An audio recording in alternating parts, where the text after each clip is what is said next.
Good afternoon. Welcome to Pam Follow Your Brush. Pam Tuggle, Follow Your Brush. Thank you to those who like and subscribe and follow me in my adventures. Haven't been in my studio for a couple weeks, actually. I've been painting in my kitchen just for convenience, and it just reminded me why I paint back here in my studio with the door closed, because the cats like to help. So I haven't done any videos for a while, but that does not mean I have not been busy. I purchased more paints, of course. In fact, I purchased so many, I ran out of palettes. So I had to purchase some new palettes. I'll talk about that in a minute.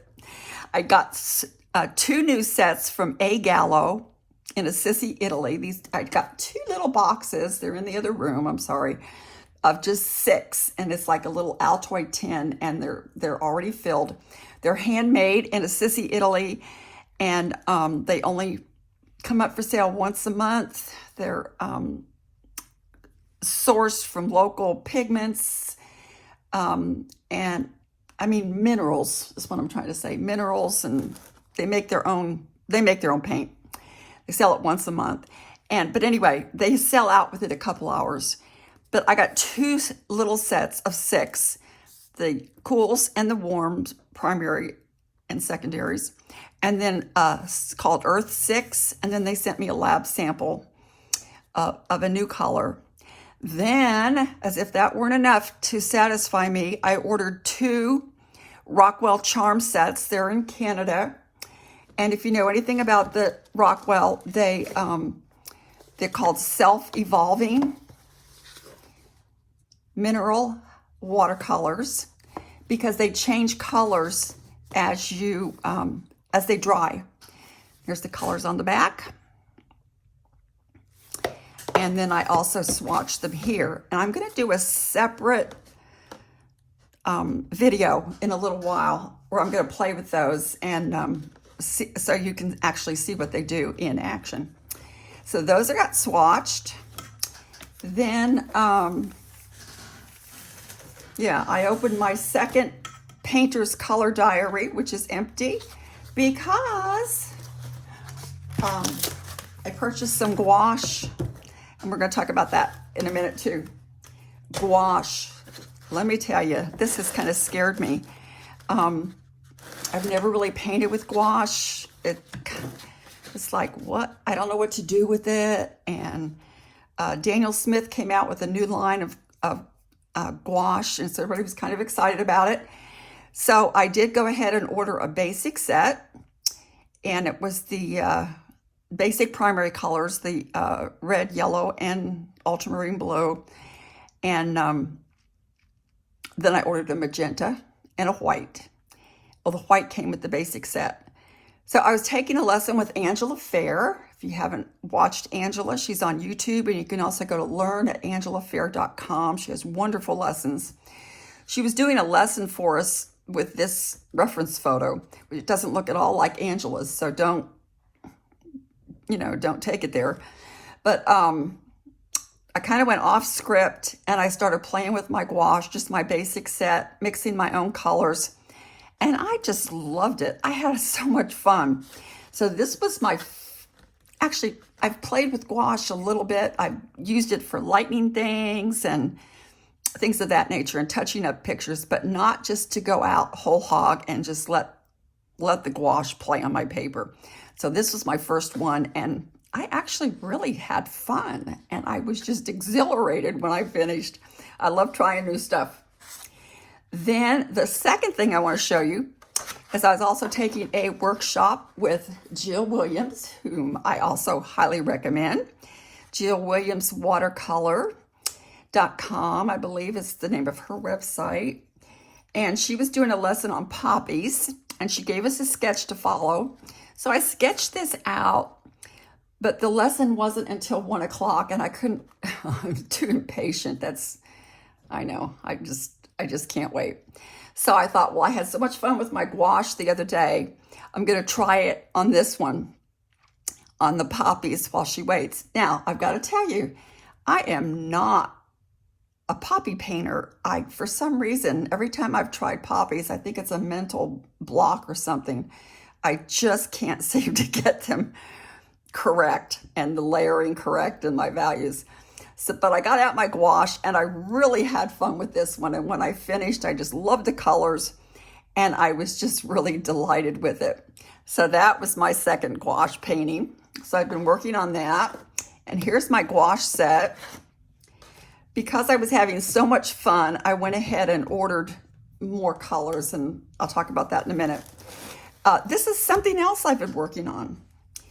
A couple years ago, my daughter took this picture.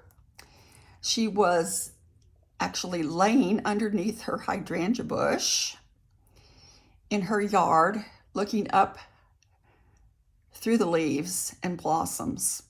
She shared it on Facebook to a group that shares pretty pictures or whatever of nature.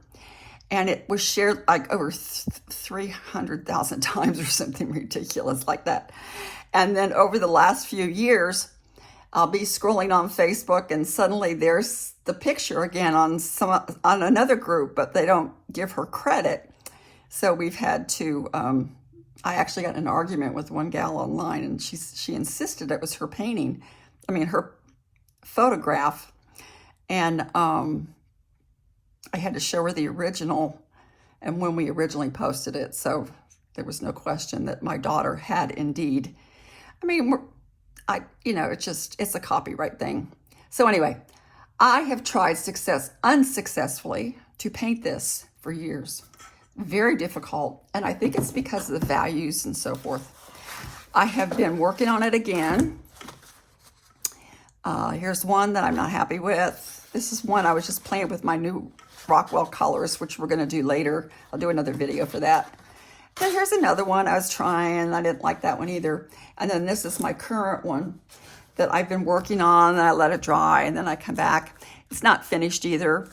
But I will be using my Rockwell paints, and I've been using the Diamond Palaba Blue, which is kind of a turquoise. It needs more depth and it needs more value, and I'll do that. But I wanted to show you that. I also purchased this when I got my Rockwell paints. I purchased this paper. I've been hearing good things about it, and they also sold this paper from Rockwell, and their address is rockwellpaint.co. It's not .com. I'm sorry, www.rockwellart, all one word, .ca. They're in Canada. What I did, excuse me, I made myself a dot card with the colors because when you paint with them, they dry so differently than what they look like from the tube. So we're going to play with those in a little bit, and I'll share that with you. But I just wanted to share some of the things I've been up to and say hello, because I haven't been back in my studio for a while, and get you an update what I've been doing. I had to buy new palettes because I bought so much paint in my painting spree that I did not have enough palettes. But this I have seen recommended for your gouache. So don't you know I had to get one. I did buy more colors. I started with the basic colors of the Hansa Yellow Light. I believe this is Perylene Red and Ultramarine Blue. And then I ordered a magenta and the white. Then I added a Buff Titanium, Hansa Yellow Deep, Lavender, Cobalt Blue, Burnt Sienna, and Wisteria. And that's what I've been playing with when I did those poppies. But we're gonna swatch these just really quickly in my painter's color diary. Let me start with we'll just do them in order here. I'm gonna start with the Hansa Yellow Deep. And I did not wet this ahead of time, so that is pretty intense. Add some water. Well, I obviously didn't get it clean well enough. Let me wipe that off. Clean my brush. That's the Hansa Yellow Deep in the gouache. The next one, try not to get too close to that because I don't want it to all run together. Now, you know, these are very pigmented. I'm sorry, you can't even see them. Let me move down a little bit. They're really pigmented, and so it doesn't take much. The next one is, I went ahead and got the Buff Titanium. I know I already have the white, but the Buff Titanium I like for, like if I'm doing a beach scene or rocks, it makes a nice base. Probably need more pigment on here. The line is there for the opacity, and you can see actually, it's really, it is opaque, but you can still see the black line. So there's some transparency to it too. And what I'm learning with my gouache is that it can be transparent just like your watercolor, just a matter of how much water you want to put on there. Hansa Yellow Light. This is a nice color, and this makes a great color for mixing as well. To mix your colors, like, and I'm going to do one here in a second and show you, but it's just a really pretty, really pretty color. Okay, let's go to my red. This is not thick enough. This is my, I think it's Perylene red. Might be pronouncing that incorrectly. And you can already see the yellow blending in with that and how beautifully, what a blend you get there. Let's see it run a little bit. These colors are really vibrant and just absolutely beautiful. And I got a little bit too much water there. That's my fault. Ultramarine blue. Beautiful blue. And when I did my painting the other day with the purples, I did not yet have my new, the rest of the gouache that I ordered. So I just did mixes and came out really pretty. This is my magenta. Do you know that magenta has been named the fashion color of the year for 2023? And look how gorgeous that is. Oh, I love magenta. So there is our magenta. And if you watch TV shows, you're seeing people wearing magenta like everywhere. Let's go to our wisteria. This is also a really pretty color. You can see there's greater opacity in the wisteria. Very pretty color. I actually used it the other day on a sky, and it was really pretty. Here is my cobalt blue. A little different blue than my ultramarine, French ultramarine. This is cobalt blue. Nice color. And, oh, you know what? I think I did this wrong. This is the lavender, and this is the wisteria. Did I do that backwards? Here's my wisteria. This is wisteria. If you watch me, you know that I have a tendency to get my names mixed up when I'm calling off. I don't have them labeled here, so that's my excuse. I'm going from my memory. And when you get older, your memory's not as good. And the last one I got, just so I can have something for, I don't know, I know I could mix this color, but it's just a burnt sienna. Haven't used it a whole lot, but I think it's going to come in handy. It almost has a yellow glow to it, doesn't it? So I like that as well. And so those are my gouache colors. Really quickly, because I don't want to keep you all day. I know you don't want to stay all day either. Let's do Hansa Yellow Light to show you how versatile, what beautiful colors these make. Let's put some blue on this side and push it to the green. A little bit more. Look at that beautiful shade of green. Well, I'm just going to take over the whole square because I have no room to do a purple now. Look at that. Really, really nice. What I did on a picture the other day, and somebody said they liked my green, so I did a Hansa Yellow Deep.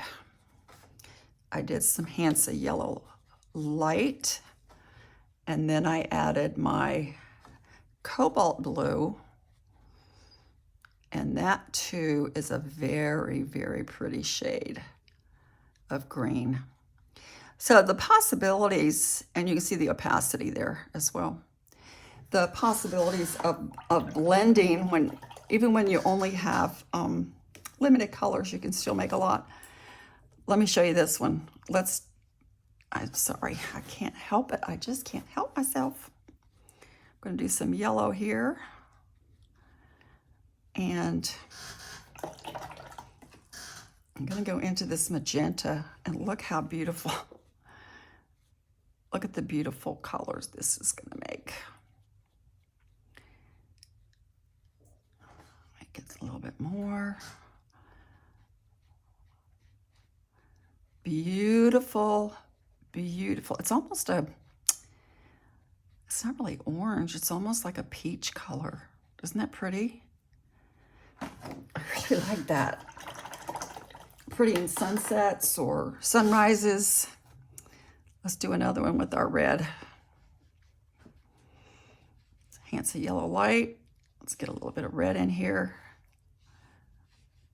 And this is going to make a pretty, pretty, pretty orange. Isn't that pretty? Nice, pretty orange. Okay, I got to keep playing here for just a minute. Just have to indulge me for a minute. Here's some magenta. And with that brush, put some purple and blue in here, and look at the gorgeous purple. Oh my goodness. I am just a sucker for this stuff. Let's do the red. And let's go into the cobalt blue this time. See what we get here. It's going to be a different shade. Look at that. Totally different shade. So by getting just some basic colors, I'm really able to mix and combine. And look at that beautiful purple. Oh my gosh, I love that. Let's try